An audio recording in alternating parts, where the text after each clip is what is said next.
Hey everyone, and welcome back to Painters Motivating Painters Reviews. This is our video for April 2023. If you're a new viewer and you're wondering what we're all about, Painters Motivating Painters is a Facebook group where people team up to share hobby hints and encouragement. And as part of that, we have a monthly review video where people can look for feedback on one of their finished models that they've done fairly recently. If you'd like to join the group, we'd love to have you. And if you want to submit for next month, just look for the events page on Facebook and stick up one of your finished works there, and we'll see you in the next video. So starting off, we have our first submission was Max Pombert or Pomber with these orcs. So we've seen a few of these so far. They're really nice, very interesting kind of scheme, very eye catching, nice kind of complementary colors, and kind of like a cool take on like what are these guys called? They're some kind of orc boys. I think they're It's boys, yeah. Yeah. Iron Jaws, that's what they're called. Iron Jaws. Oh, And they're yeah. kind of like straddling that like we're serious, we're hilarious kind of thing. And I think it's a really nice paint job for that. It's super eye catching. And I like the way like the rust and everything kind of works as an accent color. And it's all tied in pretty nicely with the bases as well. In your photos, it looks like you use something to clear up the background, and there's like some little artifacts around the place that are a little bit distracting. I'll just ignore them. I think it's probably fine, but you'll just notice around like areas where you have like a gap, and it's kind of like cropped it weirdly. But yeah, we'll just kind of pretend that's not there. So in terms of there was no specific feedback that I can think of. Yeah, just taking them up to the next level and maybe put them into a casual competition. I think they're looking really nice. They're obviously going to draw a lot of attention because of the bright colors. And they're also pretty cool models for this kind of thing. I think it's the standout bit for me is the big smoke thing on the shaman staff. That's a really nice take on it. These things can be quite hard to do. You've got like smoke and flames, and you have to deal with like how that would really look if it wasn't a solid piece of plastic. And it's got this cool magic-y swirly look to it, and it's really nice how you use the kind of a more saturated version of your kind of purpley pink color there in the flames. Some things that you could kind of kick up to the next level. The kind of toes and fingers and other little areas of skin, you've got a very sharp transition down to your base tone color. Like obviously on like the shaman's toes, normally like they're his feet, so you wouldn't care that much, but they're very exposed. They're kind of obvious, so there's something where you could just maybe use a glaze of a mixture of your blue and purple to kind of fade those in a little bit more, or just reserve it for like the soles of the feet rather than like in between the like flush knuckles, whatever they're called. And the same in his cheekbones. I mean, you can kind of get away with it in his cheekbones because he has very sharp kind of like depressions in there. But just on the fingers and toes to tie that up a little bit more. Also, you've got kind of like the way you picked out the lines on the armor on the main guy, particularly in the rear view. Probably a bit more intentional about that. Like it looks maybe like it was meant to be like freehand lightning. I'm pretty sure it's like you just picked out like kind of imaginary edge highlighting or that weird beaten panel. But it's just a very sudden transition. It looks kind of weird the way you've got the same edge highlight in areas that have like a highlight to them and then in a shadow. So then it ends up looking more like, it's painted on lines kind of thing. So you could glaze back over that and kind of try and blend in the kind of free-handed on cracks there into the surrounding colors. Couple of areas you could have a little bit more separation, like on the bangles on the shaman's arm. They're kind of like blending into the skin a little bit, and the eye patch on the leader guy kind of doesn't really stand out the way you would want in his face. You probably want it to go like very dark around the edges because he's got a very bright colored skin, or reverse that, just so you have like a light to dark kind of thing going on, and then pick out the rivets. And because it's in place of his eye, so like if you put an eye patch, it's gonna kind of draw attention away from your face. So you need to highlight it up in an interesting way because it's like a proxy for his eye. So yeah, like I said, all the kind of smoke effect is really cool. You could also, if you really wanted to, you could maybe add a little bit of shadow in the base, kind of in between their feet, just because it looks like they're in a very well lit environment. It looks kind of like light is coming from every direction, which is a bit weird. Like it's top down, obviously. So you can just have a few little washes or glazes in the area between their feet. Tends to make it look like kind of like a slight drop shadow there, and it makes the model stand out a little bit more when you have a bright base and a bright model. If you have the area under their feet be a bit darker. Um, but yeah, like I said, the weathering looks really, really good. And everything on them is kind of like it. They're very much coming together. I haven't seen these kind of progressed through. So if you take them up to a contest, I'm sure you could do, pretty well. And I hope you should be very, very happy with them, no matter what the outcome happens to be. Jim? Yeah, for high tabletop, I think you're in a good place. I like particularly what you've done with, as Matt pointed out, that smoke on the top, but also the shaman's cloak. I think is really working. The highlights are a bit abrupt again in some places. So just like what Matt was saying, basically how you've got the extreme white highlights and then they appear in the shadows as well. I'd just tone down the ones that are more in the shadowed areas. Um, then smoothing out again to take it further. If you were going to pop it into competition, just cleanliness, really in a couple of places. Like there's a blob on this leg here of magenta, and like as Matt said on the bangles, there's a bit of overlapping paint there. I spotted one or two on the warrior guy as well. Up on this eye patch, the magenta's kind of gone up onto his head. Just little things like that. Just go back in and just tidy them up a little bit before it goes to competition. And then you could smooth out some of the transitions in the armor, just glazing, simple stuff, just, a little bit more time.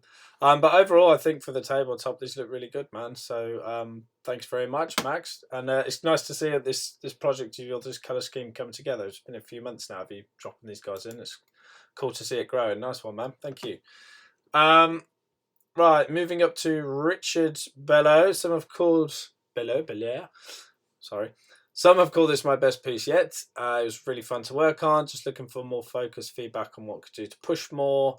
So congratulations on your best work. That's really cool to see. Yeah, I think it's going in the right direction in many ways.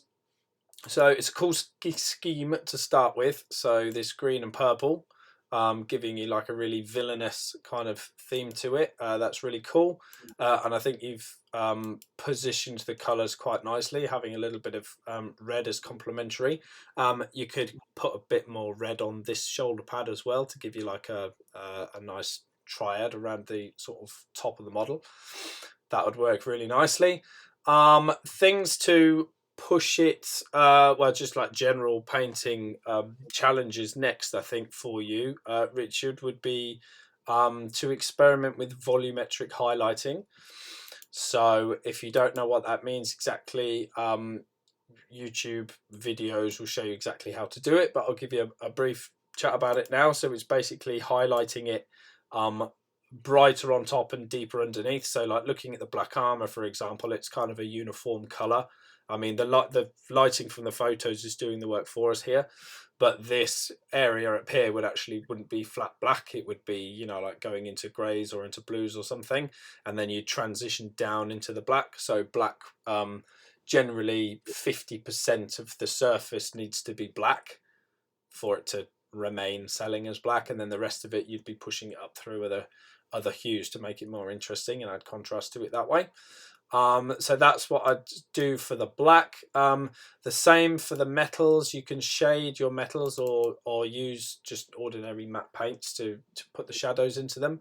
But it's the same thing here. You can really bully some more shadows in, force them in, rather than just leave it as the metal paint doing the reflections for you, because you want to kind of control where those reflections are a bit more. It's quite a big scale, but we still need to go in with the paint to really take control of it that way. I think it's a glowing effect that you've gone for on the bangles, and I think that's quite a nice application of it. I just think that the sword could be a bit brighter to make it really sell. So the kind of the green that's on the if they are reflections, excuse me if they're not, and they're just supposed to be green bangles, but it seems to be a shot at OSL. Did you mention that actually? I'm not sure. Let me just check. No, not this one. Okay, so yeah, so you're going in the right direction with having it brighter in places than the green that's here, but just go further. It needs to go up to pretty much white. It'd be like a very yellowish green white in the source areas where the sword is glowing really, really hot. So you've got the right idea of it, just push it way, way further in terms of brightness. And then this glowing effect, I think, would come off quite nicely there. So there's that one. Then I had separation. So just going in with like a dark wash like Nuln Oil, or there's a black wash from AK, I think. Anything just to really split that. Even contrast paints, if you've got them, GW contrast paints work really well. Just to like define the edges of things and make them like stand apart from each other. So this is a good example here on this like back armor he's got here. Just getting in here and just separating these things would be really, really helpful too. And then generally contrast. So there is some here, but in general you want 5 tones to every color that you're painting. So in the armor at the minute, we're probably seeing 1 or 2 colors. So going back to what I said before about shading things, you want kind of 5 values in every color.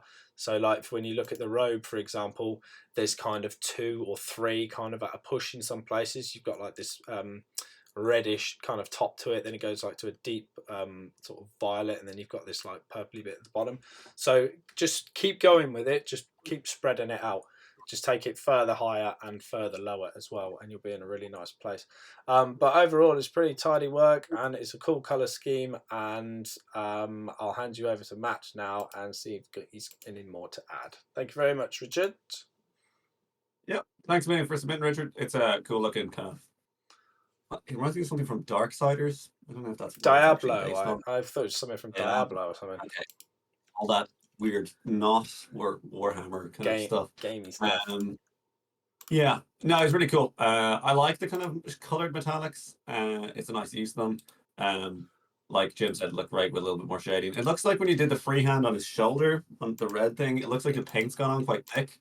I don't know if that's like from the paint not being watered down or if you have to use loads of layers. Red can be a bit annoying when you're painting over black because it doesn't really cover super well.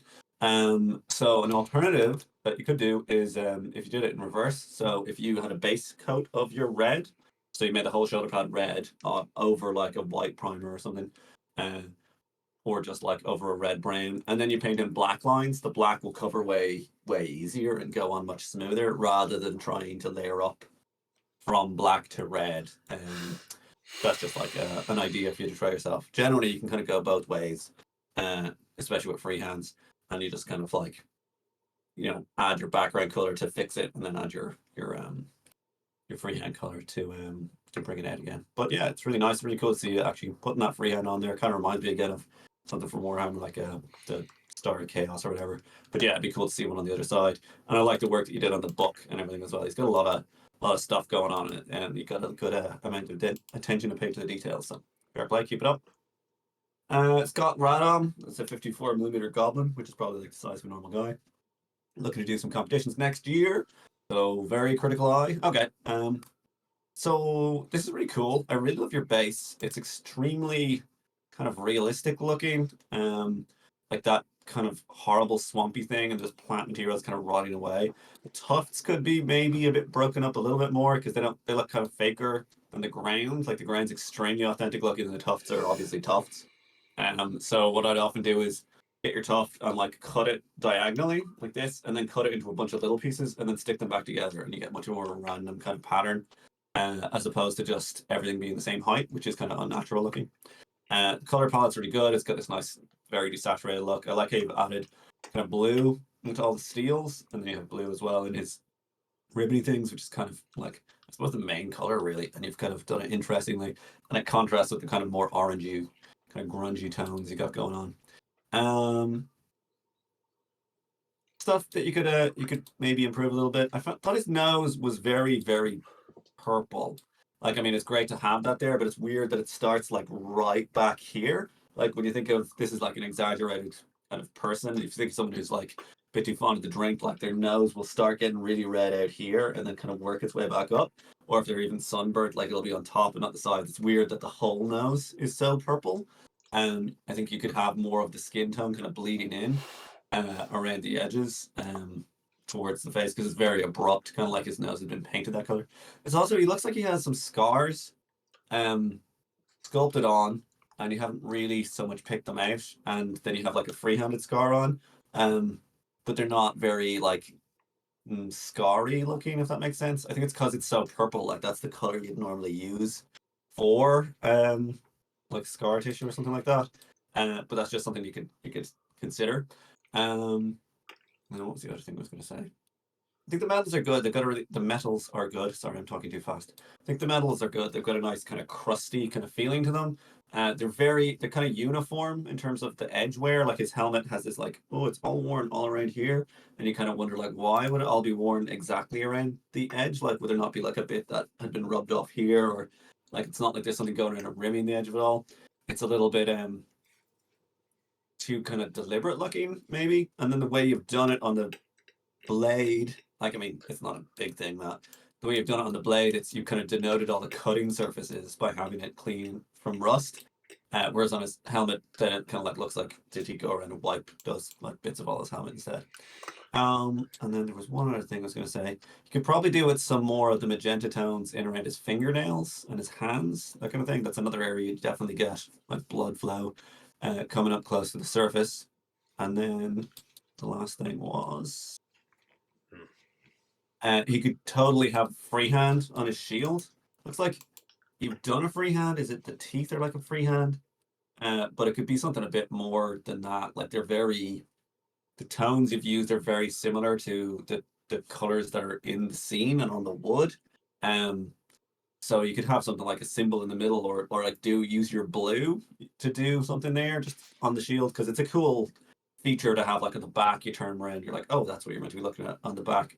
Whereas at the moment, the kind of teeth thing that's going on, it feels a bit like it's there, but it's not like doing a whole lot for the piece, I think.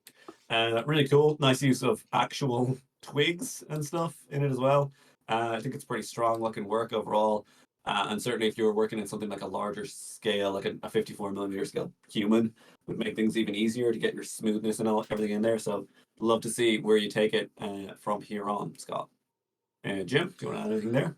Yeah, I'll stick with the freehand on the shield because that was one of the big. I know it's on the back and blah, but still for competition. Kind of the rule for freehand is you need to make the most of the space that you're working with, and this particular pattern, although you've done it, I have to say quite nicely. I don't think it's the right pattern for this shape. I think it would just sell a lot better, and showcase your skills a lot better as well if it was just a more sort of central symbol that would just fill up that space, or it could just be another pattern or something. But I just don't think that having the teeth kind of coming in, because it looked like teeth to me as well, to be honest. I just don't think it really makes the best use of the space, although it's been done quite well. I love the tones that you've got in on the wood, all over the wood actually. It looks really really great. I could see a little bit more done with the haft of his weapon, to be honest. You could push that a little bit more because what you've done in like the base I think looks better than the like the haft of his weapon. So yeah, I'd maybe push that. There's just some edges that you could pick out a little more. If you see what I mean, add a little bit more variety in there color wise, because it kind of looks like one or two colors used and then like it's been washed and that's got in the recesses, and that's about it. So I think you could definitely push some variation into there a little bit. Definitely what Matt said around this flesh tone that you got on the belly and like in the arms and stuff, put that into the finger knuckles. Um, joints on his other arm as well. I think that would go a long way. You could even put like little bits of dirt like on the end of his nails as well, because he's obviously running around barefoot in a swamp. So, you'd expect that to be picking up on his toenails. But generally speaking, this is pretty damn high standard, and this has definitely got potential to do some very nice things in the competition, depending on who's there on the day, judging it and obviously entering as well. So don't take it personally at all if you don't get recognised for it. It happens an awful lot. People that come here asking, why didn't I get placed? And it's like, well, it depends who judged and who entered. So, if that guy didn't enter, then maybe you would have. So it's just one of those, just the noise it makes sometimes.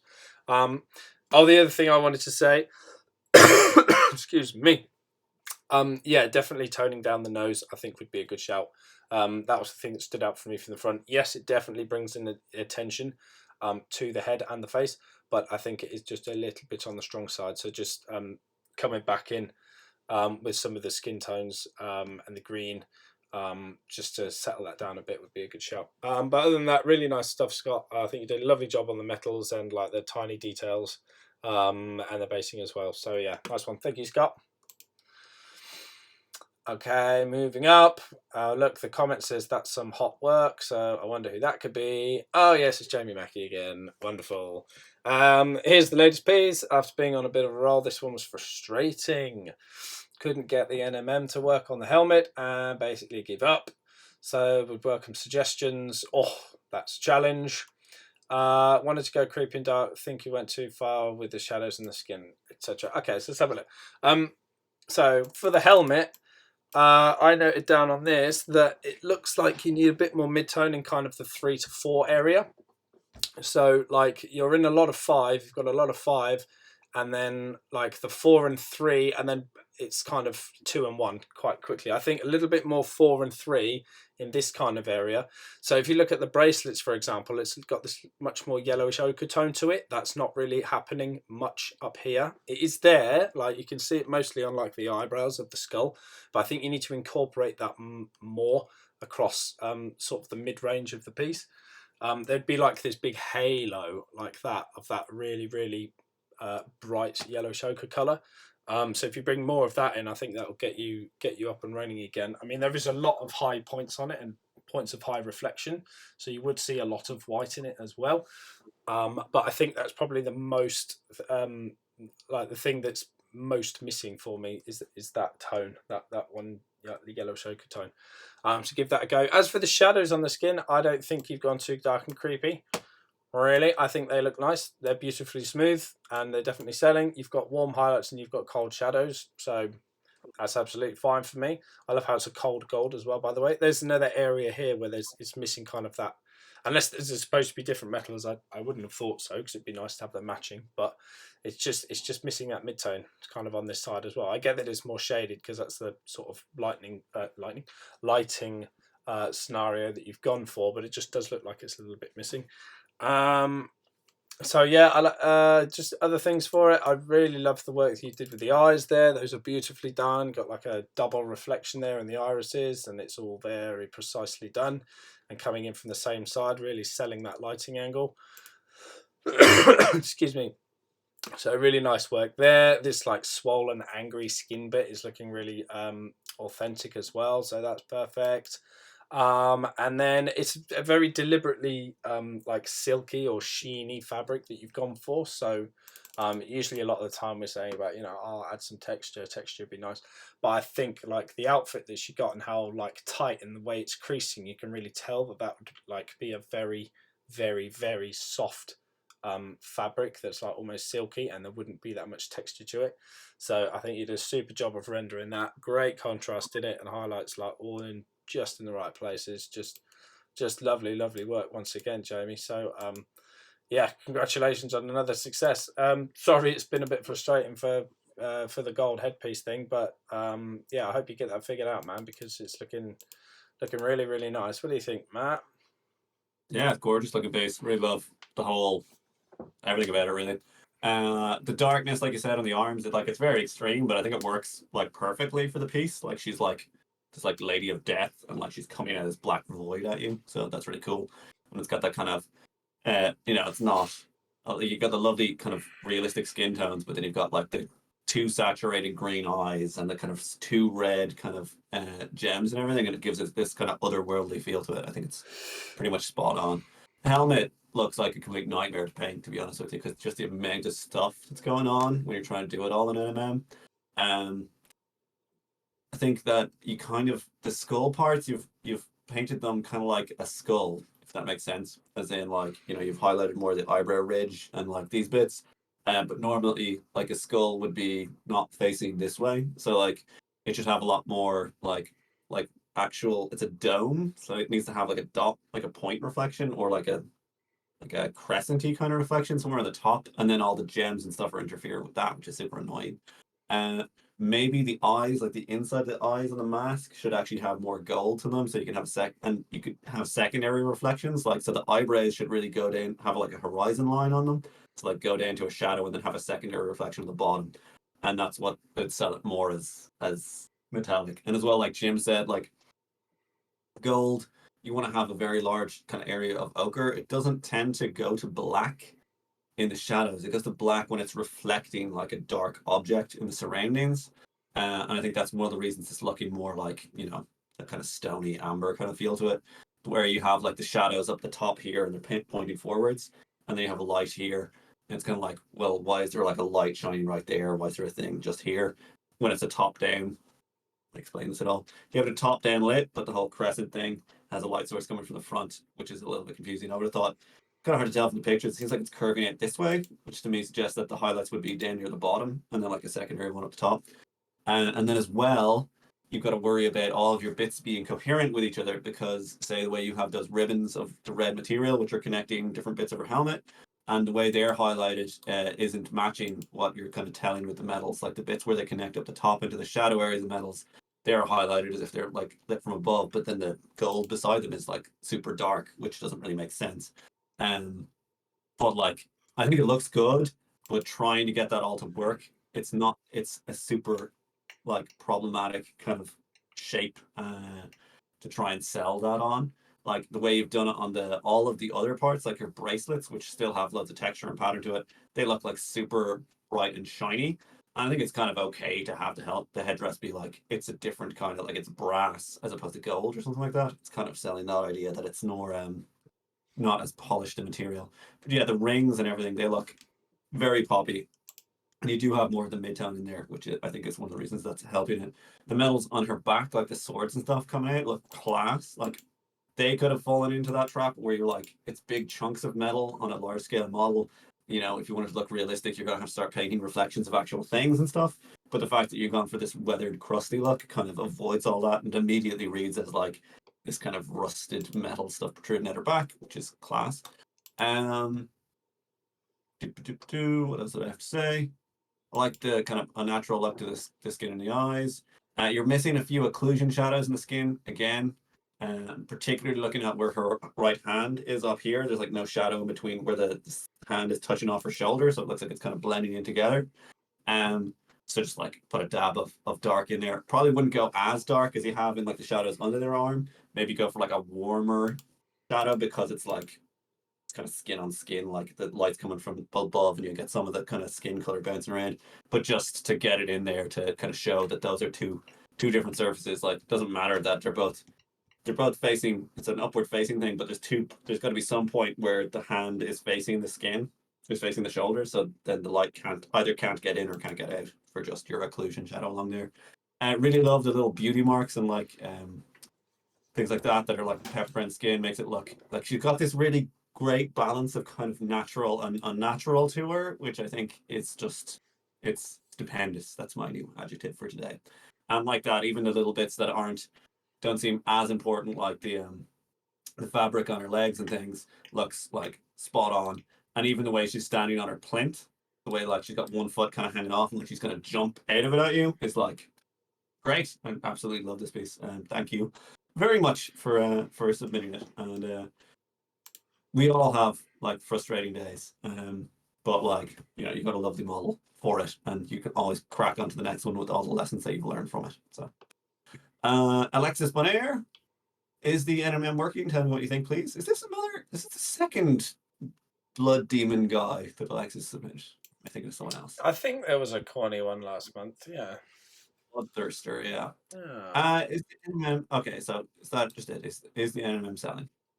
Uh, okay, I really like this piece. I think the NMM is gold is a little bit yellow, if that makes sense. Like gold tends to be more of an ochre color as opposed to like this bright yellow.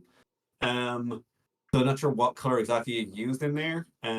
But in some places it's too kind of pure yellow, and it's reading as metal, but kind of cartoony metal, if that makes sense.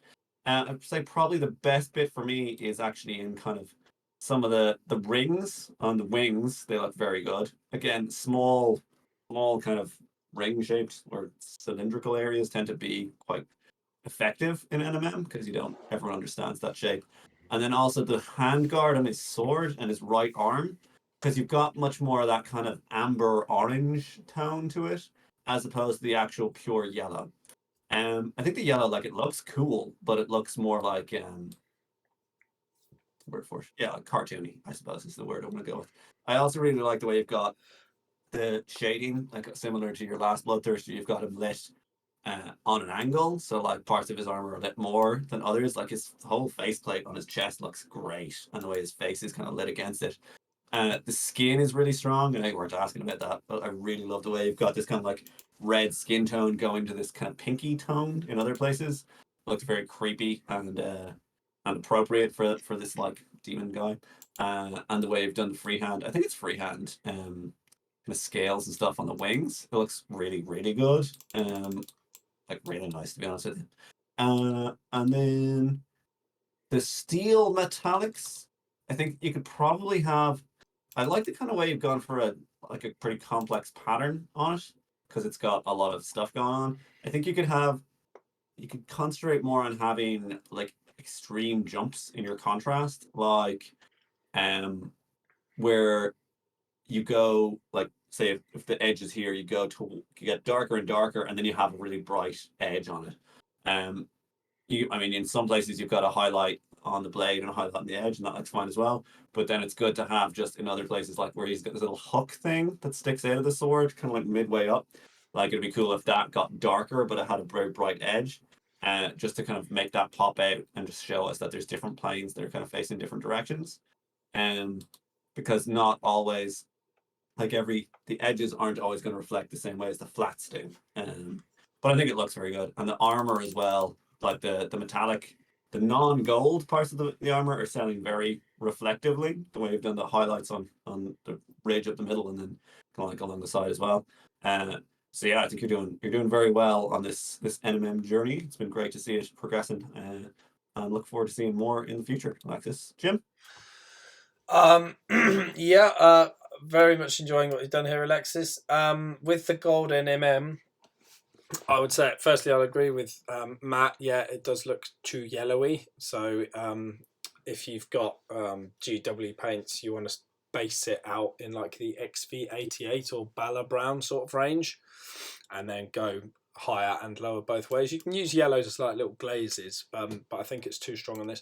But moreover, I think what would really help is if you had less of your deepest shadow in the gold. So the 5 value is really, really high. Like there's a lot of it everywhere. So I think if you broaden that out into the mid-tone and then also broadened out your highlights as well. So I think there's actually more shadow in there than there is anything else, which is why it's kind of struggling to resolve as really smooth metal. The blade is much better. All that needs is to like broaden out 1 or 2 of the highlights because they're all kind of like the same size and sort of uniformly spaced. It's not the most like uniform ever, but it's still quite uniform in the size and placement of it. So randomize the highlights for really small ones, really, but you need at least one. Well, no, actually, you need one really big one that's like pretty much white for like a reasonable amount of it, and then glaze down very, very gently as it moves away, just so there's one really bright one, so it really shows that it's bright, bright, bright. There is some like white in here, but you need like a big one that's like, whoa, okay, that really blows it, and that shows us that as a shiny metal. And the same goes for the gold, but you just need to like on the scale of 1 to 5, it kind of goes 5, 3, 1, like in a lot of places. So you need more mid-tone, less deep shadows, and I think that will really, really help. I really love what you're doing with the wings as well. On the back, that looks absolutely gorgeous. Really, really like that. Take it on the inside as well, man. Put some down here. So yes, the top of it is in shadow, but use some more of those brighter colours on like these bottom sections of the wings here to bring them out, because that would still be lit. He's lifting it like right up like that, and he is otherwise quite well lit. Like I think these are strangely shadowed underneath here, unless it's like the patterns on the backside and that's just like light that's shining through it. But to be honest, the tops look so good and they're so interesting. I think you could definitely put some on this side as well. That would really complement it. So yeah, hopefully that helps, Alexis. Thank you very much. Right, William Scott, long-term whip here, request tabletop game. I'm not asking for anything specific, so I'll start by saying that I like it. Great colours in the wood. The graining, I'm pretty sure, is sculpted, but you've done a nice job of like picking that out, and then having some occlusion shadows against the metals. So that's really nice. Having like the dead viney things growing up there. Again, I think they're sculpted. You could push that and have like some living ones and like some green mossy or like drippy downy stuff that's going on. It's obviously very old. So, and like you've painted on like, it looks like dry rot at the bottoms of the doors on all of them. Pretty much, not so much this M1, but like it looks very deliberately old. So, well, it is a whip as well. So you have to forgive me if you had all this all in mind. We don't usually review whips, finish stuff next time, really, William, to avoid this kind of problem. So if you haven't got that in your mind, obviously do something with these stone pieces at the top, make them like a metal or something of a different color just to make it stand out from the rest of them, because it's obviously some meaningful rune. But other than that, yeah, not really much else to say for a whip. Just keep on going, man. They're looking great. So, Matt. Yeah, real fake doors. They could have stone could have more color to it. Stones could be any color you want as long as it's grey or an off grayish thing. So like you can glaze in some blues, some greens, some whatever. Like look at like limestone in particular. Like tends to be like it's all desaturated, but it's all a color. Like you don't get a stone that's just flat grey. It'd be like orangey grey or a brownish grey or whatever. And you can kind of do that semi-randomly, and just using glazes and contrast, kind of like it looks like you used a bit on the doors, the wooden bits, and that turned out well. Also, be cool to have some variation between some of the doors. Like if you had like some of them have the eyes on the thing at the top glowing, or like blood dripping out of it, or like a big bloodstained hand that's smeared down to kind of suggest. Because I mean, otherwise it's weird that your dungeon has like a whole load of identical doors in it. Some of them could be a bit more rusty. Some of them you could like take some of the rivets off them or whatever. Um, just to add a little bit more character and story. Kind of like in that Diablo game where they have randomly generated dungeons and they'll have like, oh, well, this room just has a pentagram in the middle of it with a skull or whatever. It's like window dressing or whatever. That'd be cool. Good luck. I assume that you're working on the whole thing, so good luck picking up all of Hero Quest. The best thing about Hero Quest is these doors. Uh, Eric Just Christensen. Orc Blood Bowl team trying to look like a American football team. New England Patriots. Cool. Or Pittsburgh Steelers. Okay. Cool. I'm not really happy with the numbers or the black colored TMM. Any suggestions how to improve? Yeah, sure. So on the TMM, on the metally plates in the armor, it's cool. I get that they're black orcs, so they have black armor, but it's very samey looking. Um, and it kind of raises two questions for me. Like, is it metal that's black, which doesn't really exist, like high carbon steel has the dark gray, but it's still reflective, or is it metal that's been painted black? Um, and if it's meant to be like a high carbon steel, then you need to start talking about like where light would reflect naturally, and you get into all like nuisancey bits. You can do that with like adding in more like actual pure metallic paint. But I think what you really would do either way is pick out all the edges. So if it's painted, the edges would like flake off, and if it's like just some steel, then the edges would kind of catch some light. So do a lot of like little like lines and edges, and just even dry brushing of like a medium silver paint, because this is obviously very like basically black silver. Uh, on everything, like the rivets, the edges of the armor panels, the edges of the bladey things. Looks like you have a little bit about the edge of the blades, but it could be a lot more. Just to give them more definition, because at the moment having it all be one color, kind of like our eyes just go like, oh, it's just one solid thing. But you want to pick out the sides of it to show the definition, and it kind of ups the scale. Excuse me, makes it look a bit bigger. Especially like if you look at like his Batman like arm blade things and this like stabby hand claws. Like, why are they so black, and why don't they have cutting edges that would be like silver? Like they should look like a kitchen knife, in the places where they're actually, being used and would have been sharpened recently. On the numbers, there's kind of two ways you could go. I can kind of see what you're talking about. Like you're trying to get these to look like they've been like stenciled on or painted on or whatever. But it's very hard to get that perfectly precise. I'd recommend going with a font that looks less like a stencil, if that makes sense. Like these look like the numbers that they'd have on like sports jerseys and stuff. Um, but you could do something a bit more orky, a bit more rough, like if it was like more like Viking kind of runes or whatever, or they're all a bit weird. Because either they need to be more perfect and look like they've been kind of like stamped on or embroidered on by a professional, or they need to be lot more messed up. Because at the moment, like, because then your eye would just go, oh yeah, it's like it's not meant to be symmetrical. Like the 8 is way smaller than the 9, or like the the 0 is like half missing like a bit of it because it's done by orcs.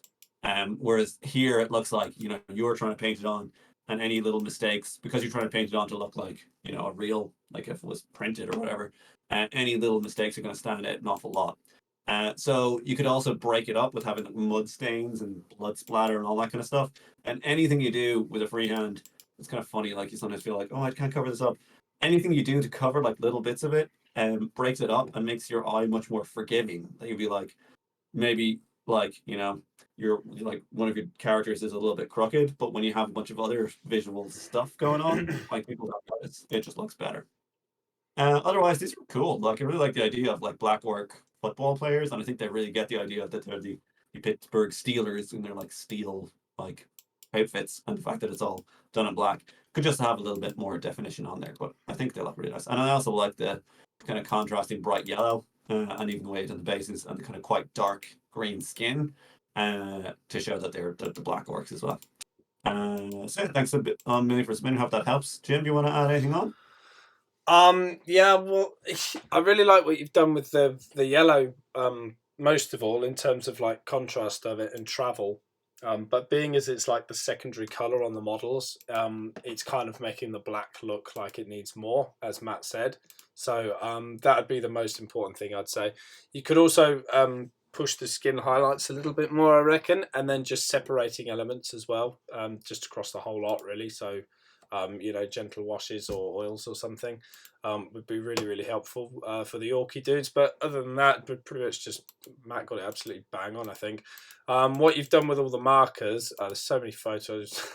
I'm going to have to restart. Maybe less photos next time. Maybe not quite so many We're pictures. basically going to look at the first dudes you submit for the most part.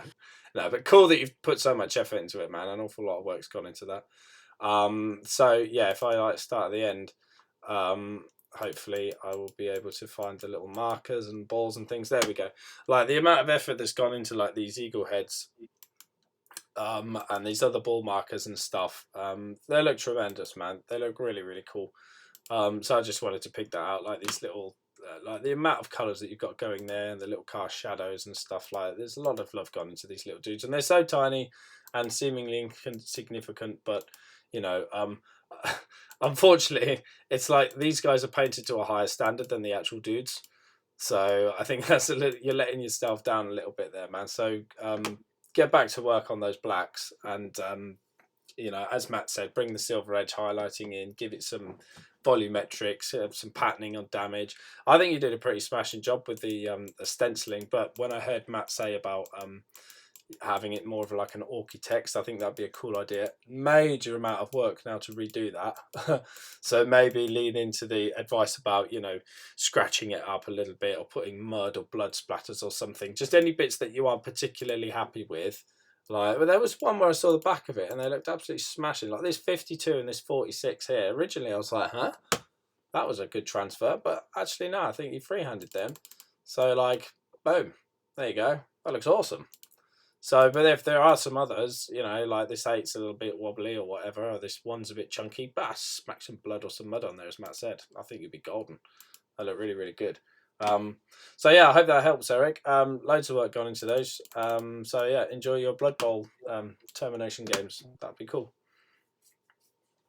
And now we wait for my Facebook to shit itself and fall over again. Yeah, there we go. I've forgotten where I was. Dooby. All right, Stephen Banks with a Bella call. So was not happy with box art colours, wanted something more striking. Have I pulled it off? Yes, it is striking. Also progressing with NMM on the leg and shoulder armour and first attempt at OSL from sword. So how have these come off? So I really love what you've done the colours on this, man. this transition between like the blues and the purples that you've got going on, and then running that purple, like that magenta down to red. It's a lovely scheme for the wings. It's very, very nice. The way you've used like red claws and like this red fabric loincloth thing, all working very, very nicely. Big problem here, that's bright green down there and bright yellow down there. So like the eye is like, whoa, whoa, bright saturated colors everywhere. Like, where am I? Where am I supposed to be looking? And then the horns are kind of just settled in the same sort of mid-tony blue thing. So I think it's struggling a little like compositionally in terms of all this bright saturated color that's everywhere. It's nicely done, don't get me wrong, it's smoothly applied and it's, you know, very crisp and clean and pretty well separated and stuff, but just compositionally it's a bit rowdy for the eye. So you could have a yellow Space Marine, that's fine, but grubby him up a lot, man, a lot. You need to knock this way, way, way, way, way back. And then I would suggest probably if you are going to have like a super saturated flamey sword thing, and he's seemingly been cleaved by it, make those the same color. So you're instantly spreading that color around. It doesn't necessarily have to be this green. Excuse me, I'm struggling a bit today. But whatever that flame is there, like the story is that he's just been brutally eviscerated by this flaming sword, and therefore he's still on fire. That's the story it sells me anyway. So I think those two should be the same color. And then you're halfway then to like spreading the color around a little bit more. Do you see what I mean? So yeah, it is very nicely done. Like the way you separate the chainmails and like these little leather thong strap things. In the enema on my thigh, because you definitely asked about, didn't you? And the shoulder pad and stuff, I think are looking very nice. You could push the shadows on the silver a bit more. Doesn't need too much more, but like the contrast in the gold, like the value of this shadow that's here is much, much better than this. So take that a little bit further. But the gold, I think you're absolutely rocking. I think it looks really good. It just, you know, less highlighted in deliberately shadowed areas, which is what we were saying earlier. So you've done a really nice job there. Spinning around to the back. So the magma, did I have things like that?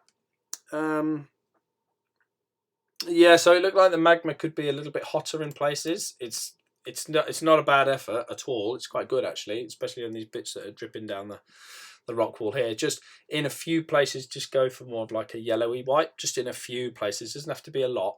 You don't have to go doing it everywhere. Just like a few areas where it's looking like super, super hot, and that's all it takes to make the whole thing look hotter.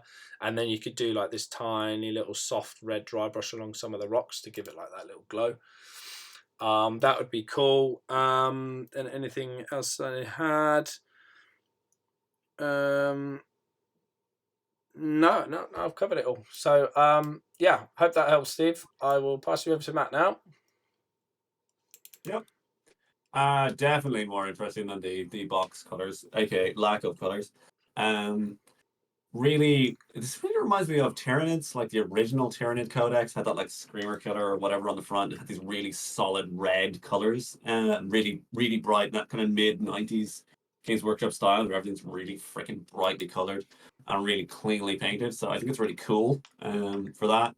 NMM, it looks a little bit better on the thigh, but I think it's the angle with the shoulder pad. We can't really see it can't see both faces of it, and that's what tends to sell that effect really well.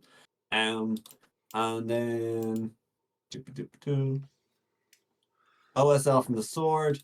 I think, to be honest with you, like when I looked at this, I didn't go like there is OSL. Like I just thought that the rock beside him was a bit greener because like a rock could be green. And I think the style you've done it in doesn't have like really strong like shadows or light direction or anything like that. It is that mid 90s. Everything's kind of lit very evenly as if they're like standing in a photo shoot kind of thing. Um, which doesn't lend itself towards OSL because like really with him, if you want to do OSL from the sword, you want the inside of that wing and like the rock beside him to be really, really, really dark. And then you can have the OSL splashing up onto it and coloring it in green and be acting as a light source. Whereas when you have something that is so well lit from all directions, like the OSL, I don't think it needs the OSL. I don't think the OSL is detracting from it in any way. But like when I look at it, I suppose it looks probably like OSL would look here, where if he's well lit and he has another light source, Some of the places near his sword will be a little bit green. Probably the metals would show it a little bit as well. Like the handle of the sword, like if it's to face that, would be like lit up green.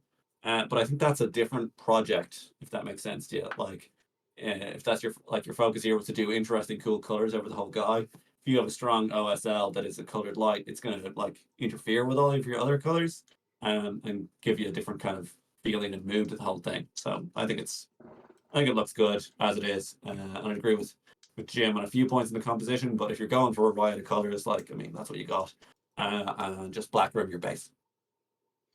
That's all. Always black room your Um, base. yeah. Cool. Tiberiu Christea, with Nagash here with all of his books and all of his ghosts. Looking for feel he can improve a lot more, and then he is beside the base because you want to rebase him. Okay, cool. We'll ignore that.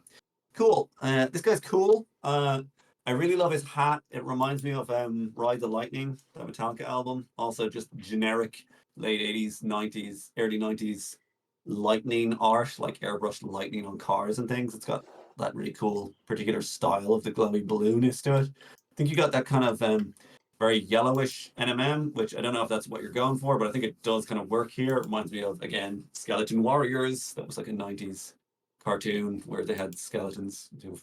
But yeah, obviously in a cartoon, gold tends to be yellow or just kind of to basically show that it's a bright material. I don't know exactly how you did the armor on the front of it. I don't know if that's true TMM or NMM. It doesn't look like it has much sheen to it. It looks maybe like it's TMM that's been very well shaded. I really like the way you've got like the banding, like the way like he's got like a ridge here and it'll have a shadow just beside it and another ridge. I think it looks really good. Um, I think generally though, the one thing that I would improve on him is the amount of bone and the kind of similarity in the tone of the bone. Like I think it looks really nice. Like when you look at his shoulder pads and stuff, it's a really cool like parchmenty color. Um, but just because he's such a busy model, like there's so much going on and so much of it is this kind of just sandy yellow. Like why is the handle of his staff is like just the kind of same as his helmet, it's just the same as his like shoulder pad and that kind of thing. Doesn't really give us an idea of where to look at, which is actually a problem with this piece in general. So the kind of main eye-catching things are like the red on the staff, which is pretty good, and the red on like his like gem, and then his like on his book as well. Um, and then the ghosty boys are in keeping with his lightning hat. Um, but I don't know if you should have done the lightning out a bit more. I don't know if that maybe would have then just distracted from the whole piece, but I think it looks really cool. Um, and then you could maybe do something where if the bones had more kind of directional shading to them, like if you had like the ones that are less important, you just do in a darker color, or you just have less kind of highlight to them. Because he's very beige, we'll say. Like even the blue that you've used on him is desaturated a lot, and he's got a lot of kind of grays and neutral tones. And a base might help with that. So yeah, I'm rebasing him. But like having something like if like you made the shadows like purplier or bluer or something, just very slightly, just so that everything doesn't feel quite so brown.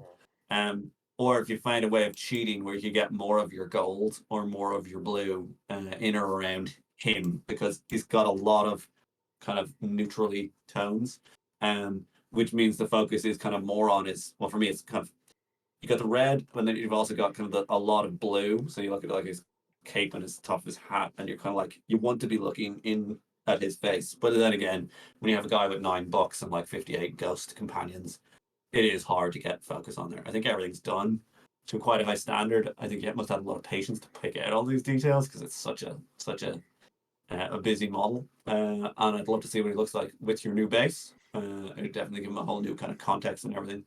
Um, and the freehand on the inside of the book, by the way, is absolutely class. Like I love the way you've got like the text and then just like a painted on skull that's kind of superimposed on it, like it's like the Book of the Dead or whatever from the Evil Dead. That's like really cool, and it's like a super nice detail. It's great that you took the time to put that in there, and it looks like really, really, really strong. So fair play, great work on that, Jim. Yes, and the little ghostly ethereal hand thing that's there as well. Yeah, I agree with Matt. It is a problem with the sculpt. There's just so much bone, but there are a lot of different ways that you can do bone.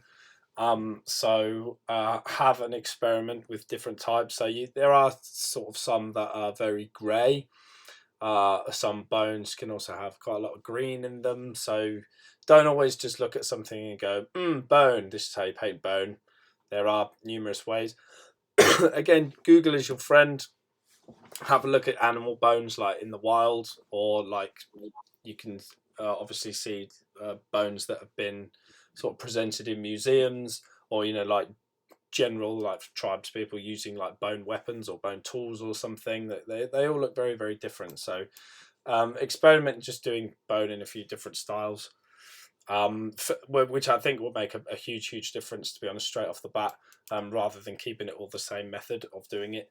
A bit more volumetric highlighting in the cloak would be cool, and just sort of treating like some of the edges a little bit, because they're not picked out in any sort of way. So just a little bit more attention going. There's a little bit here on this sort of sash that's coming off his right arm, but like down on like the main body of the cape where like the folds of it are, there's not really much going on lighting wise, so a bit of love there would be great. I thought the silver metals were quite successful, but as he's like kind of old and manky, having this roughness to it actually is quite a touch. I think that's nice, rather than having like really polished. So like the sketchy brushness of it, I think is really working. Gold, not so much. The dark of it, like the darkest value is too dark. I think reserve it's kind of blacky in there. So like go towards like a ruddy brown for it, as it is quite a warm gold. And I think you need to broaden the highlights on it as well into like an elfic flesh, or like a very pale skin highlight tone to get it up to its brightest, then use the yellow to like very gently filter the yellowish color back in. But I think the main mid-tone is just a little bit too yellow, unless it's a deliberate cartoony yellow, in which case ignore all that.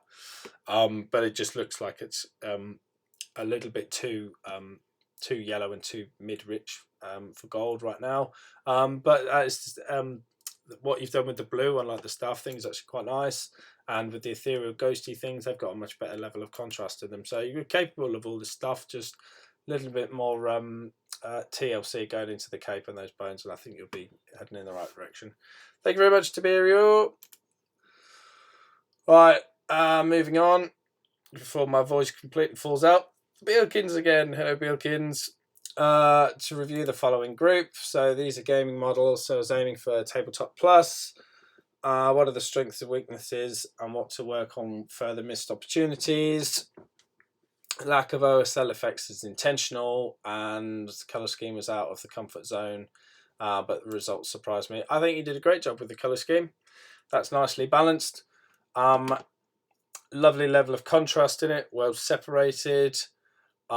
Great job picking out the putting the text onto the scrolls. That's very nice. I love what you've done with this knee pad here. It's kind of like a very burnished metal is what it's looking like to me, rather than bone. If it is bone, then I guess it could sell as a bony thing, but right now it looks like quite burnished. And either way, it looks great.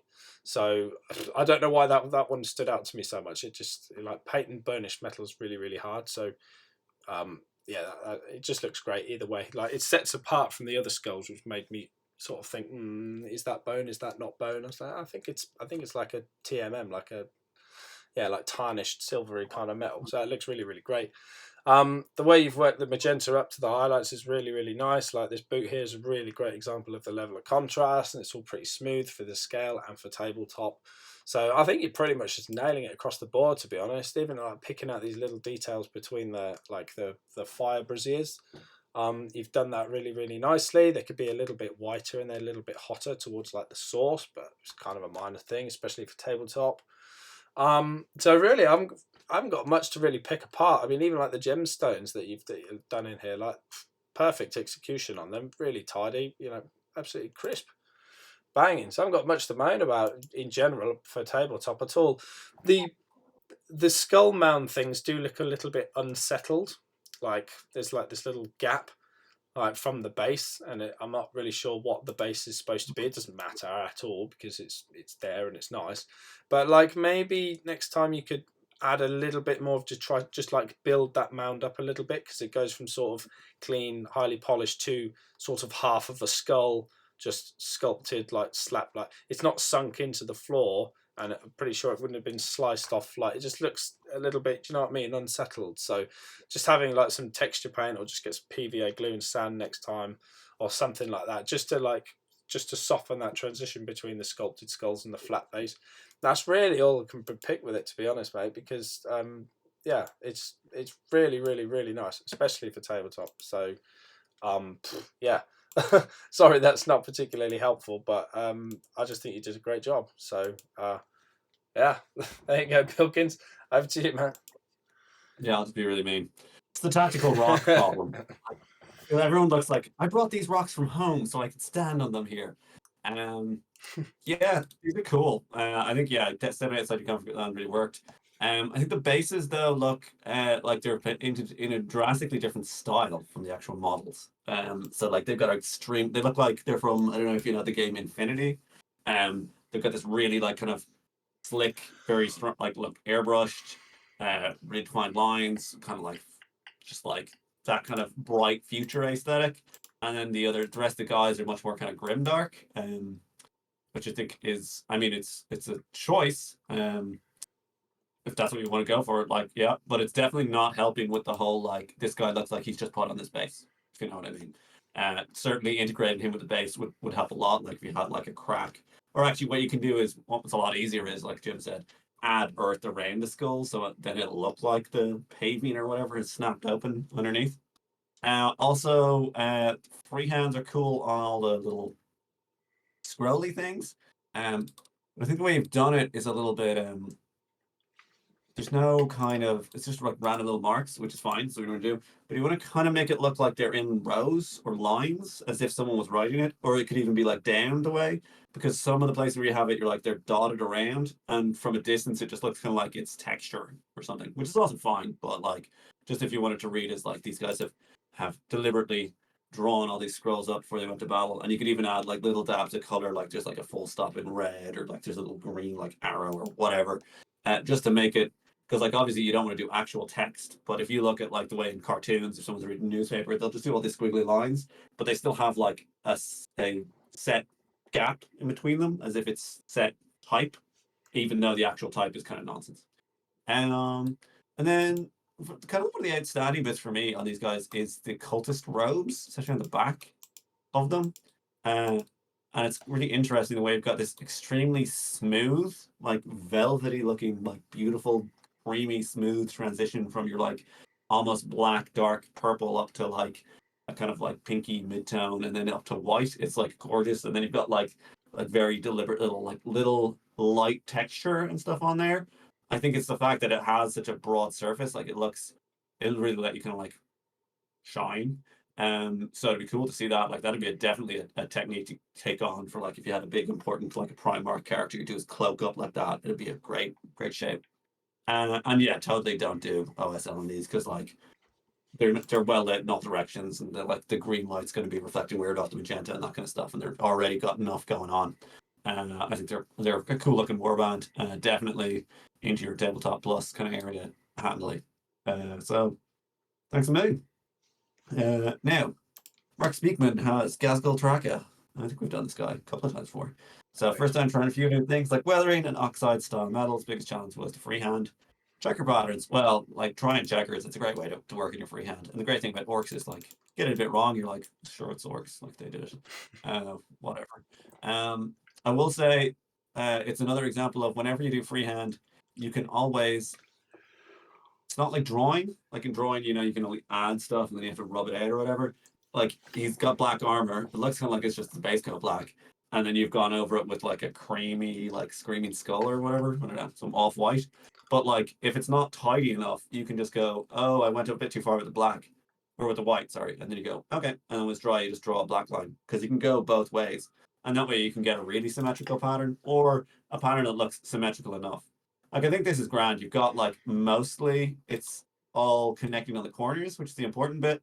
can get a bit confusing when it's wrapping around an object, but like we totally get the idea that works don't necessarily draw straight lines. So great. But just make sure all the corners connect up whenever you do checks or dags. It just tends to kind of make it work. Kind of like because that's what the pattern is. The pattern is of a bunch of squares. Doesn't matter so much if they're not actually square, but it starts to break down if you don't have like the black and white checks. Um, Other than that, to know just what to improve. Um, yeah, I think like the medals are looking good. I like the way you've got like he's in kind of black armor that's been painted, and then his actual functional bits are all in more of a steel color. It's still quite a dark steel, but I think this looks good. It's a better way to approach this.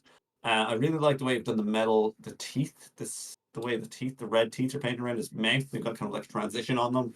It draws a lot of attention up there. It just looks really cool, and it's very iconic for this kind of guy. I think the tufts on the base are a little bit like they're very green, and he's in like Armageddon dust or whatever. So you could like shatter them down, or you could get more brown and green washes into the base to make it look like it's a ruined field as opposed to like a pile of smashed concrete with like 5 pieces of grass sticking up out of it. But like that's like a fairly minor thing. I like the little kind of bluish oxides you got, I think, around where his exhaust pipes that stick out of his head are. It'd be kind of cool to see a little bit more of that, like have it like in all the little grooves and creases. I think that's what's there. It's kind of hard to tell in the photos. You have to zoom in quite a lot. But just because obviously he's got a lot of random metal and junk stuck to him, so like you can add little pops of color in or around the place just to make it a little bit more interesting. It's always gonna look better for it. And I'd just be careful as well using pure white, like on his little skull thing. It's like free-handed skull or picked out skull that he's got on his, like, I guess it's his crotch. It's kind of hard to tell where his body is in this thing. But you probably want to go more for like that creamy white color that you have in the checks and tags, because like the idea is that this is white paint that got manky. So it's weird that one section of it managed to stay clean. Like he's polishing that one area. I don't know why he'd be doing that exactly. You can use your imagination. But just to use a creamy color or to like put a wash over it, just to make sure it kind of sits down along with everything else.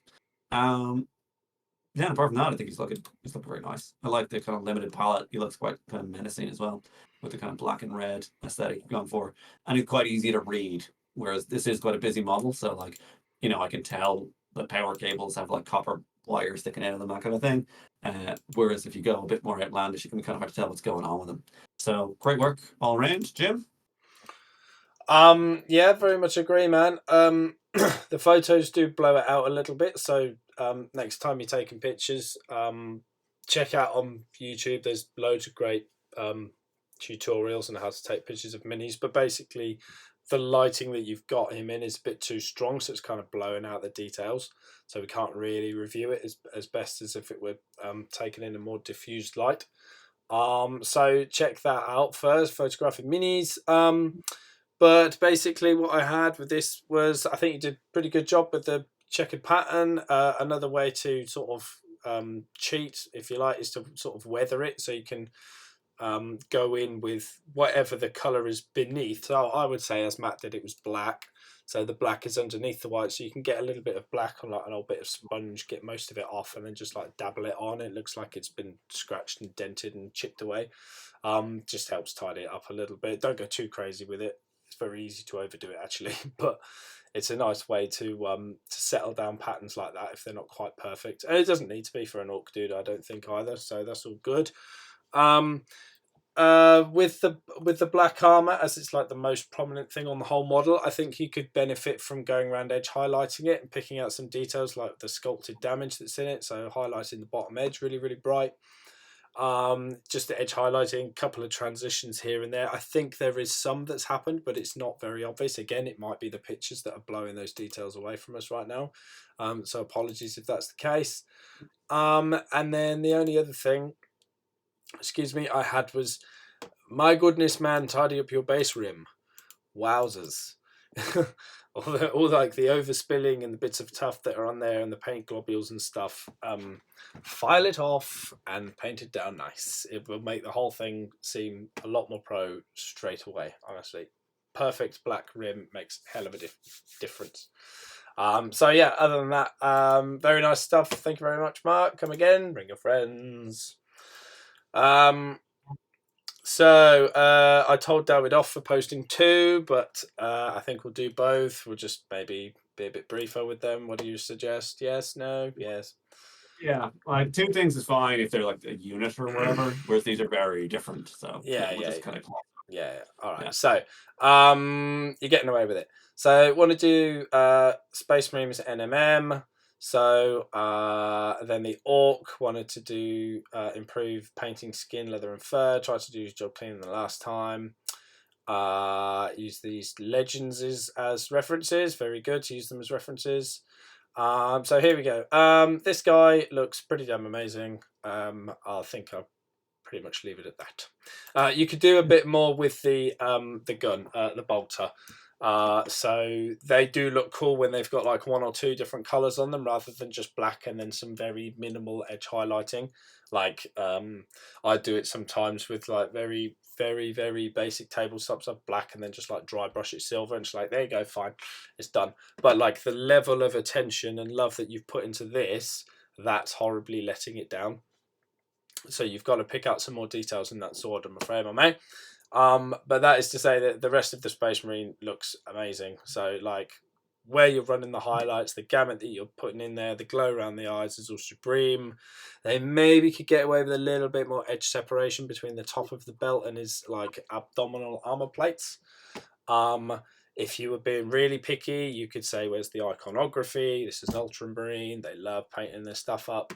So maybe a transfer on the shoulder pad, on the knee, or some freehand or something would be grand. But generally speaking, that is a very high standard of Space Marine. So well done with him.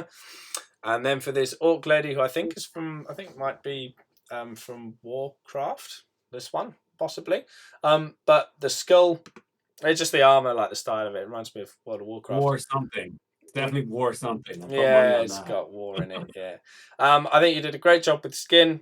You've highlighted like going up to the bottom of the next muscle. You've avoided the islanding thing, so you've got a great travel, like where the highlights are run to.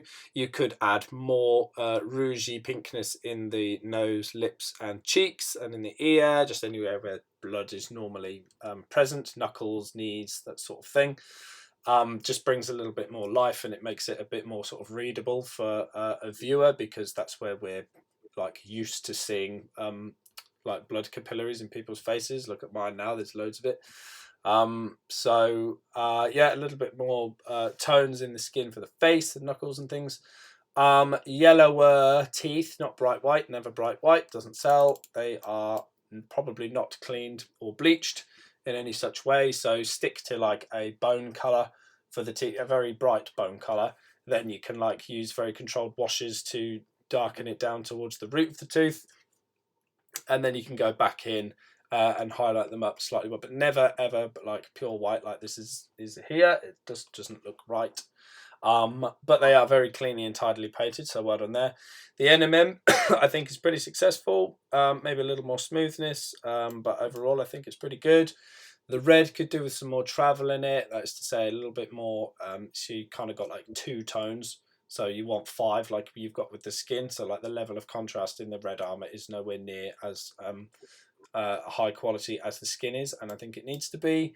And then like I'm not sure if this was metal or stone, what's going on here. So if it's stone, I'd probably smooth it out a little bit more and lose the like the contrast, just soften the contrast. If it's metal, then you need to go the other way and increase the contrast the way you've got it on the shoulder pad. The shoulder, like the rest of the like gauntlets, really the armor, like the gamut of the armor is much stronger there for metal than the axe head would be. So there you go, David. But all in all, both of them look pretty damn stunning. So congratulations, well done, and come again next time, but just one, please. Matt. Yeah, Space Marine looks great. Like really good, kind of studying volumes, picking out like all your different shapes and making them really high contrast. So great work. Yeah, looks cool. Sword is weird. It looks kind of like it's see-through, but it'd be nice to see it from more angles. It's kind of one of the problems you got is that there's like you got the edge is highlighted all the way around, which is weird because parts of it face upwards and then parts of it don't, the front edge. And then the central ridge, like the spine of the blade, has no highlight on it. And then the two different planes are also highlighted the kind of same way. So there's like a million tutorials on how to do base ring, swords, power swords, weapons, all sorts of stuff. Take your pick. Just Google it or YouTube. Go on, pick your favorite artist. Someone has done this exact sword like a million times, I'm sure. Um, then on the orc lady, this is an amazing. Like comparing this to like your ogre guy from last month, like Christ, like what a step up in terms of like the skin. It's so full of contrast and like reflection, and like her face is so tight and tidy. It looks great. A little orange kind of like eye color as well. Amazing work. Um, I think I like the way you've got the little kind of spots, like freckly patterns as well. I think they're not quite matching the way you've got the highlights on, if that makes sense. Like obviously they would have to have be highlighted as well to some extent if they're in a highlight, and then darker if they're in a shadow, whereas they're kind of sitting a bit weirdly on her thigh and that kind of thing. Which is a relatively minor thing. You can also just try and limit them to an area that has the same kind of highlight. Like if you say, oh well, they're all like for freckles, they're all going to be in areas that are well lit. Or if you're saying like there's something else, they're like in the shadowy things. Whereas you have it kind of running in between those places, which it just opens up to kind of questions. Also, her fingers are a bit kind of sausagey looking. I don't know what the deal is with like her left hand. It looks like she's got a bit like 10 knuckles. I don't know if that's a sculpt or what, whatever, but like you need to do something to kind of define those because it looks like it's like a tube. And then you have like shadows in between them, but you don't have any of the knuckles highlighted. And like her skin is way less reflective on her hands than it is on her like leg, which is also a little bit odd. So just do something like you can, if the sculpt is a bit weird, like you can just try and hide it by like just highlighting some of the knuckles and then not the others if she's got too many, which is a thing that sculptors sometimes do if they make the half of the weapon too big. They just go like, you can have extra long fingers. And then the same on the kind of right hand, but in reverse. Like you want to have area high highlight like here because that's where it's facing up. But I think that doesn't have the same problem with the kind of sausage finger thing going on. Yeah, amazing work. Oh, also hair. Hair is not painted, so paint it. It can be fairly dark black, but it's just black. So do that. Um, nice work, David or David or however it is pronounced. Luke Sutherland. I have a lot of paint. I was gifted by a friend who stopped playing 40k. Cool. It's a good situation to be in. Just watch a few painting videos, trying to learn first, and doing a 3-man squad, trying to do a Necron here. Uh, don't have the exact paints. You don't need to have exact paints or anything like that. Don't worry about it. They're all just guidelines. At the end of the day, like they're all the same kind of pigments. They're just mixed up in different pots. Sandy Necrons. I think this is a really cool look, like as opposed to your standard steel Necrons. They're kind of boring and played out. Um, Definitely like better than that. The base is, yeah, you're right. It's just the same color. Like you don't want the model to be the same color as the base. Like I get that he's maybe like caked in dust from the ground, but it's just not interesting looking. Like you don't see actors in a film like literally just caked from head to toe in dust because they don't stand out. So you could do this more of like an orangey brown or a red color or like a blue color because you have a very limited palette on the actual guy. He's basically green and beige. So the base could be like rather colorful. Like as long as it's not like super bright fluorescent red or whatever.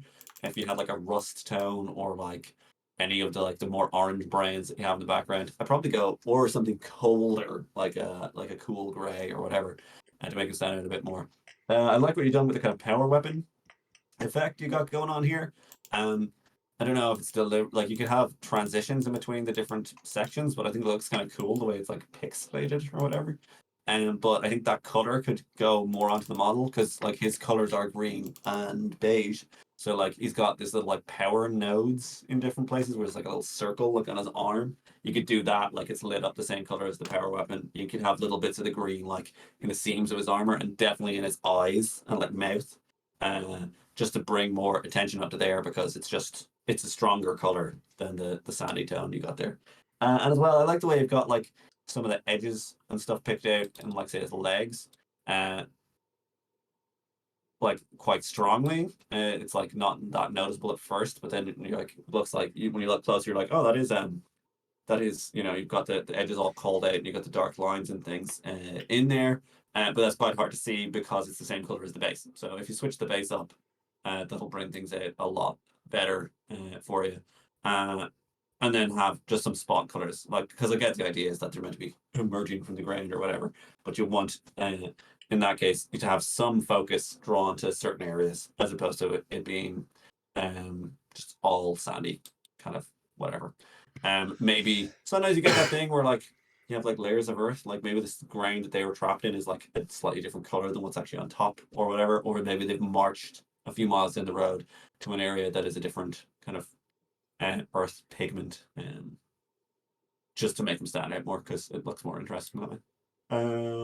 Cool. Yeah, look forward to seeing more in the future. We'd be more than happy to review them if you want to stick them in. Luke, Jim, do you want to add anything on there?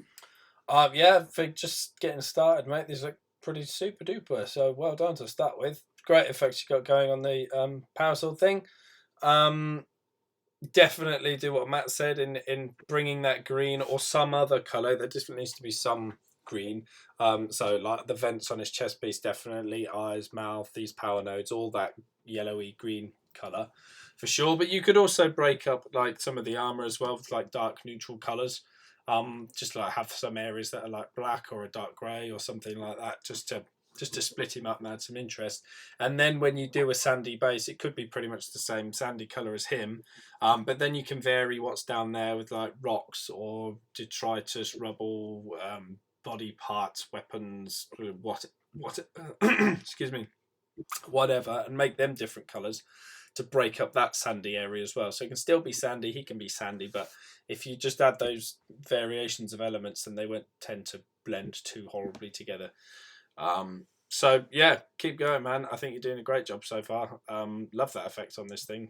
It looks awesome. So well done, Luke. Keep going. Oh, I'm trying to get through here, but my voice is really, really starting to hang up on me. We're Yeah. almost there. We're almost there. Who's next? John Israel. In this piece, I tried to render Caucasian skin and paint a good face. I'd like feedback on these aspects of the model and how it can improve. Go both barrels, it would appreciate it. Okay, the first barrel, John, you're getting is photography. Chick, boom.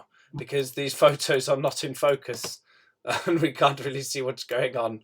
So parts of it in focus, but not all of it. So basically what that means is that your camera is too close to your Mini. I'm presuming you're using a phone. So next time, it looks like you've got the lighting really well set up and a nice backdrop. So take the picture from further away, make sure that the Mini is like in the whole area of focus. Take the picture, make sure it's on HDR or whatever it is to make sure you're getting maximum pixel capture, and then afterwards crop the photo to zoom into it. Yeah, don't zoom in on the camera because it will always end up blurry in many places, if not all of it. So that's what's letting you down mostly here, because the paint job itself actually looks to be pretty tidy, to be honest. I think you've done a really nice job of the skin, keeping the highlights brighter, like higher up her body and on upward facing surfaces. There seems to be a bit of a sheen to it, so that's cool. I think you've got some beautiful tones in the blue. There's some great contrast and shadows and highlights across all of it. Not so much texture, but she is incredibly small, so I think that's more than forgivable. Even like in the hair, you've got some really nice like this highlight halo across the hair. You could deepen some of the shadows and just pick out the tops of the strands a little bit more to push that if you wanted to, but not critical. The metal seems like really dark, like cyberpunky style, which I guess would kind of fit for her, I guess, because she looks like she could be from anything. But maybe a little bit more highlighting on the metal would be cool. There's just some of these like circle elements to it where sort of, the edge highlights missing from the bottom, or you could push it a bit like further round on the top side, stuff like that. So yeah, there's that for the medals. I've forgotten what the rest of it said, sorry. Caucasian skin and paint a good face. All right, of course, sorry.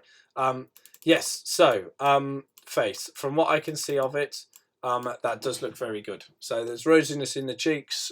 She's got a nice tone to the lips, and there's a very deliberate highlight on the lips as well, which is great.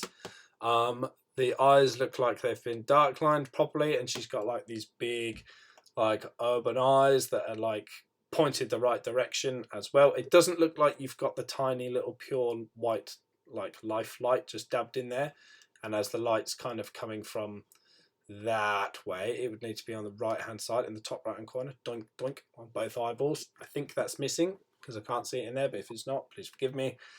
But that's probably all I can say. Like, to improve the face, I think you did stunning work because again, she's very very small, and I think you did a fantastic job with the face as well. So yeah, good stuff, John. Just yeah, work on those pictures for next time and keep it up. Thanks very much, Matt.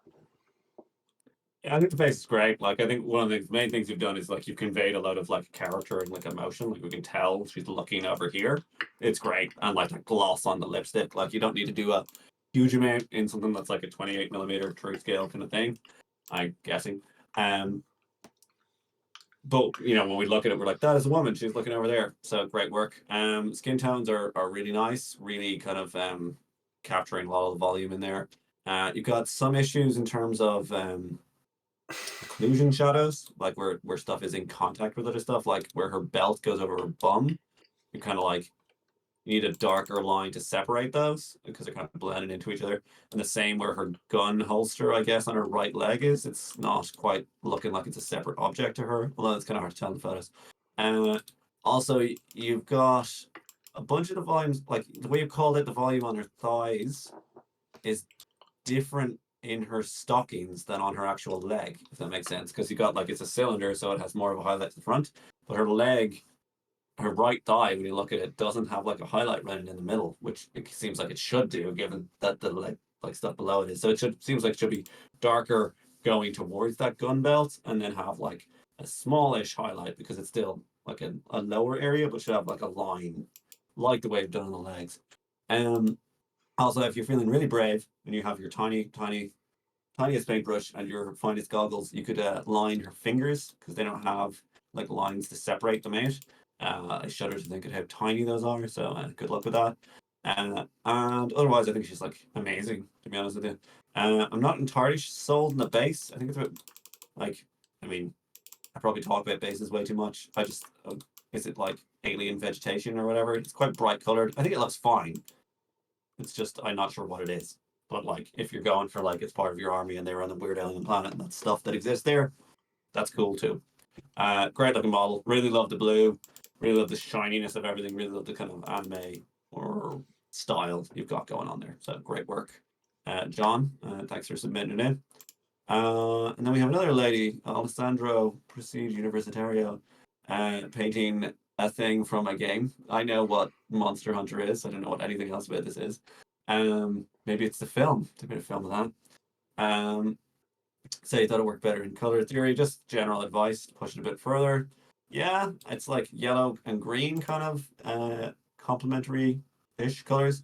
I think the wings are probably like about the best part of it for me. I love that transition you got going on there, and the way you have like the texture on the wings, and it's all overlaying it, and it gives it this kind of sandy and desert feel at the bottom, going up to the more green.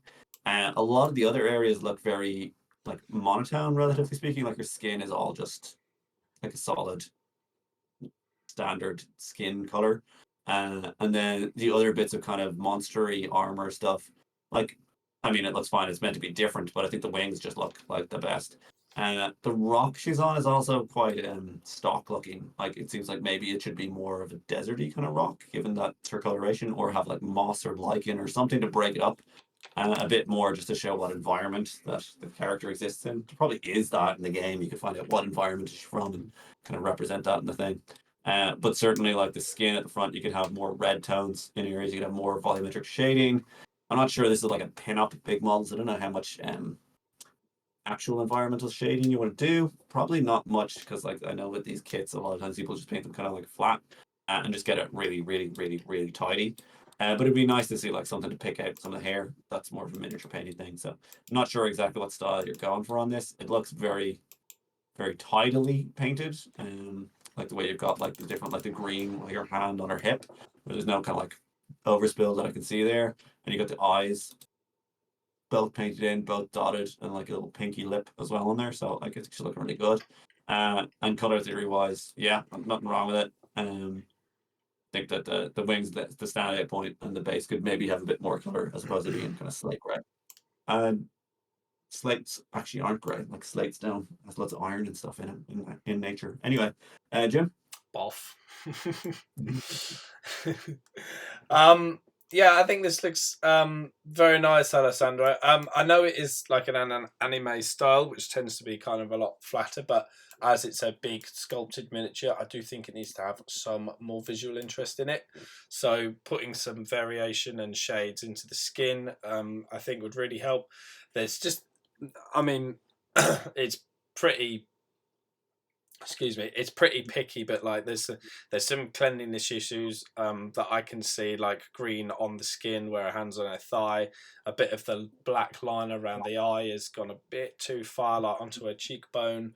Although it's well separated in a lot of places, then other places aren't. Like the green that's round like on top of her chest isn't terribly well separated.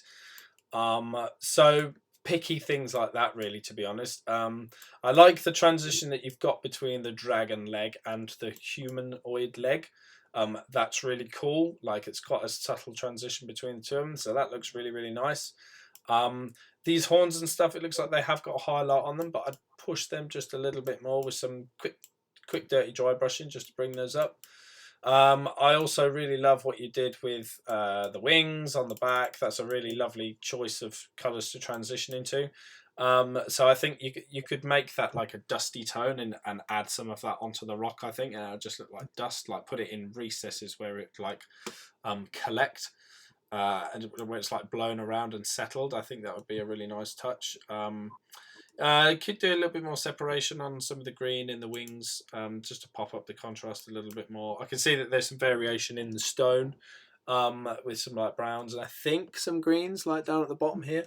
But you could probably pump that up a little bit, just to make that a little bit more interesting. But on the whole, pretty lovely stuff. Oh, on the hair as well, as Matt said, yes, definitely highlight more in the hair and add like a cold mid-tone to it.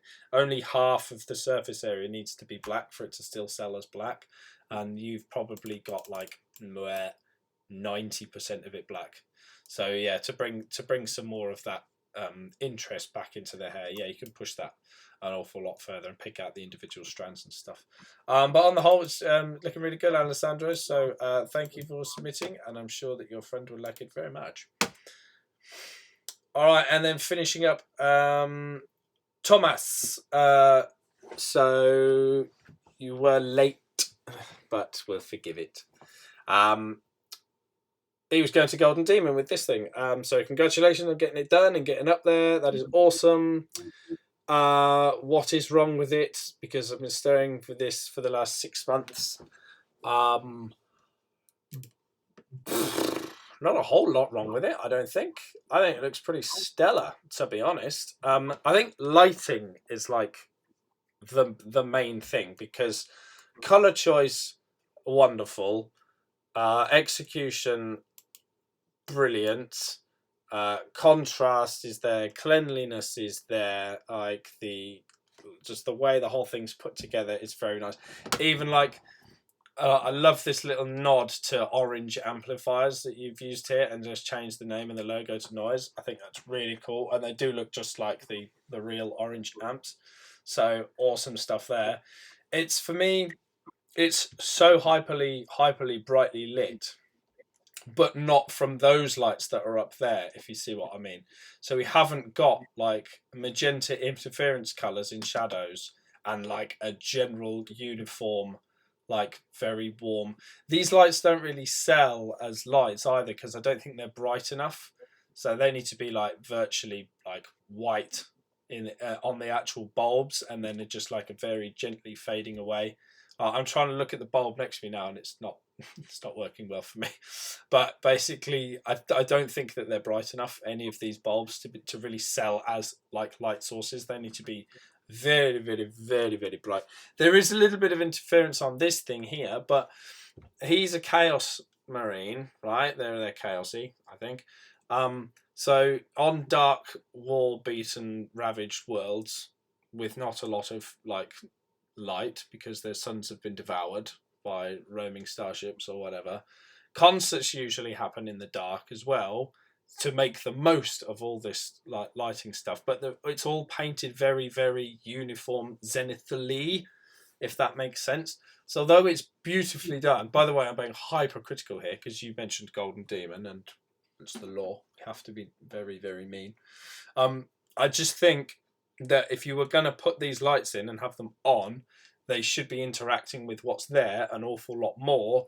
But for that to happen, obviously everything needs to be in much, much, much, much more aggressive shadows. So I think that's what kind of is. That's kind of what's throwing it for me, because like from the actual paint job, even this freehand banner back here, it's absolutely beautiful. It's wonderful. Like the little details on the amp, like the actual execution on everything, is just, and even on the back, like, with the little dudes running the cables and keeping everything running and stuff and like that. It's all wonderful. It's all beautiful, like painting wise. I think it's just like the lighting situation just doesn't resolve because the lights don't look bright enough, and you would expect like concert environment like that to there'd be much, much deeper shadows everywhere, and you would have interference colors from whatever those lights are above. But like I say, that is very, very picky stuff. I mean, like, I think the thing that most impressed me about this is like the fretboard on it. Very, very cool. I've not painted one of these, so I don't know if those lines are sculpted on there or whether you've painted those strings on there that crisp, that uniform, that straight. But if you did, then mwah, absolutely world-class stuff. NMM selling epically, and like even the texture that's on like the meshes on the front of the amps, awesome stuff. Like paint-wise, absolutely superb. So yeah, hope that helps, Thomas. I'm going to pass you over to Matt now. Great job with this band, looks awesome. Yeah. Yep. Fretboard looks great.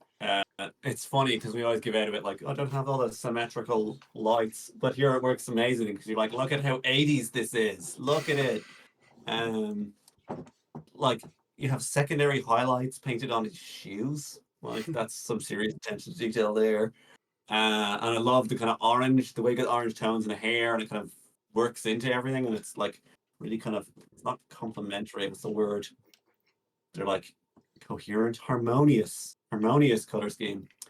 And the way you've got like loads of little Easter eggs for people to find, like the Nurgling chewing through the cables and the St. Charms it's poking in, like trying to sabotage things, whatever. The background really reminds me of Gem, which is an 80s cartoon that started it looked exactly like that. I also like the fact that the Cinch logo actually looks kind of like a wacky guitar when you think about it.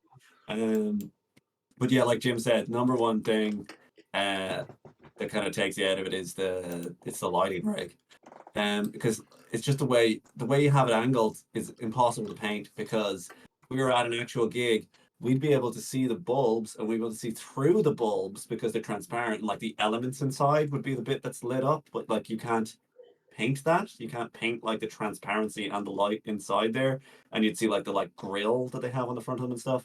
And then the way you've done even the light radiating out from it doesn't really make that much sense. Where it's like there's a thing on the back and you have a lot of light on that, but like the light should be coming out, so you need to have like dark and like a dark ring and then a light ring. Like I think like I love the fact that the lighting's up there.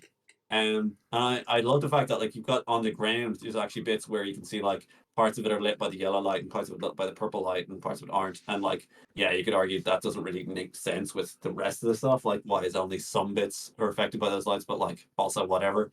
But like number one thing is like no one I think could paint those lights to look convincing.